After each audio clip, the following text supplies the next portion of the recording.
Hello प्यारे बच्चों, कैसे हैं आप सभी। उम्मीद है आप सभी बहुत ही अच्छे होंगे।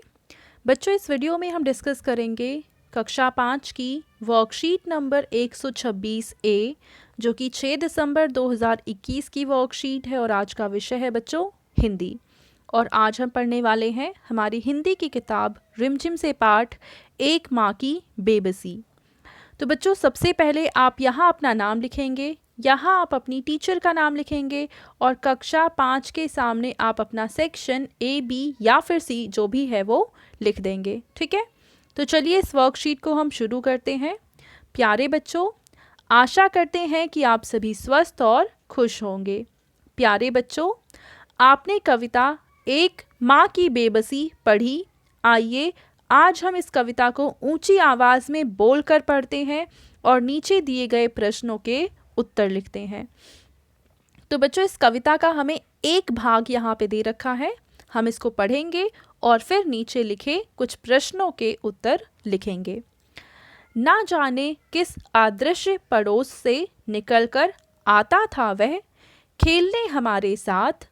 रतन जो बोल नहीं सकता था खेलता था हमारे साथ। एक टूटे खिलौने की तरह देखने में हम बच्चों की ही तरह था वह भी एक बच्चा, लेकिन हम बच्चों के लिए अजूबा था क्योंकि हमसे भिन्न था।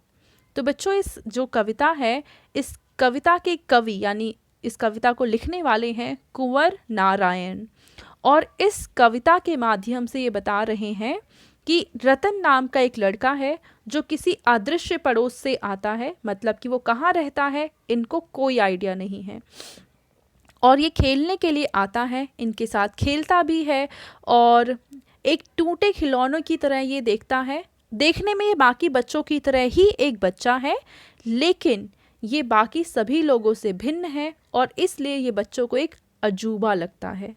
ठीक है बच्चों, अब देखो कुछ प्रश्न दे रखे हैं, इनके उत्तर हम लिख लेते हैं।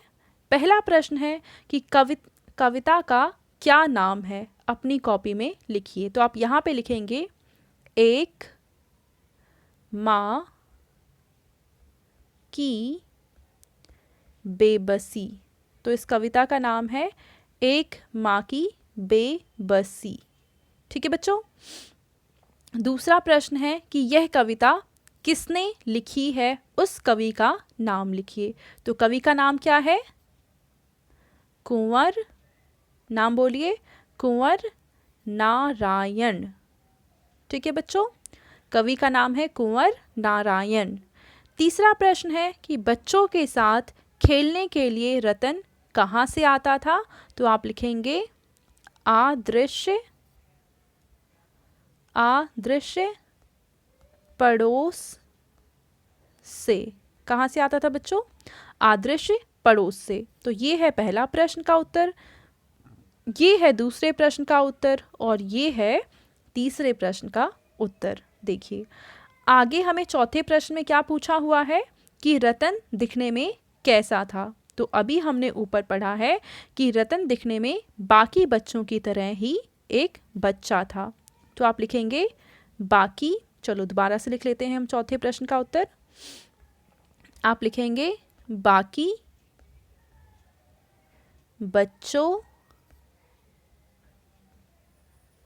की तरह।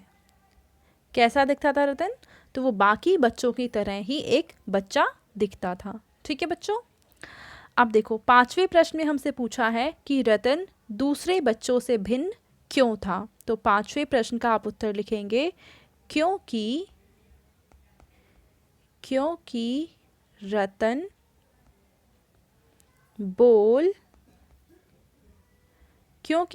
बोल नहीं सकता था। ठीक है, सकता के बाद आप लिखेंगे था, क्योंकि रतन बोल नहीं सकता था। तो वो बाकी बच्चों से भिन्न यानी अलग इसलिए ही था क्योंकि वह बोल नहीं सकता था। ठीक है बच्चों, चलो अगला देखते हैं।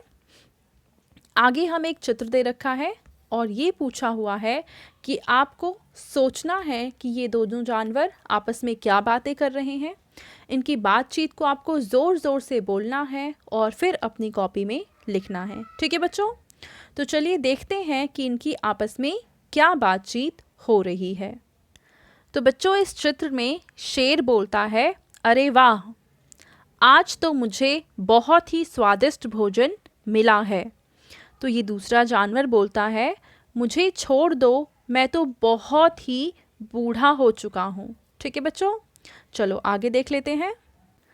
अब आगे देखो, आपके पेरेंट्स के लिए सुझाव है कि बच्चों को समझाइए कि शारीरिक सुंदरता से ज़्यादा मन का सुंदर होना ज़रूरी है। हमें सबका आदर, समान व्यवहार और सहायता भी करनी चाहिए। तो बच्चों, आपको कार्यपत्रिका मज़ेदार लगी ना? अब बताइए कि आज आपने क्या नया सीखा। तो बच्चों, ये थी आज की हमारी हिंदी की वर्कशीट एंड आई होप आप सभी को ये वर्कशीट बहुत ही अच्छे से समझ में आई होगी। और बच्चों, अगर आपको ये वीडियो पसंद आई है तो इसको ज़रूर लाइक करें, अपने फ्रेंड्स के साथ भी शेयर करें और इस चैनल को सब्सक्राइब करें। Thank you.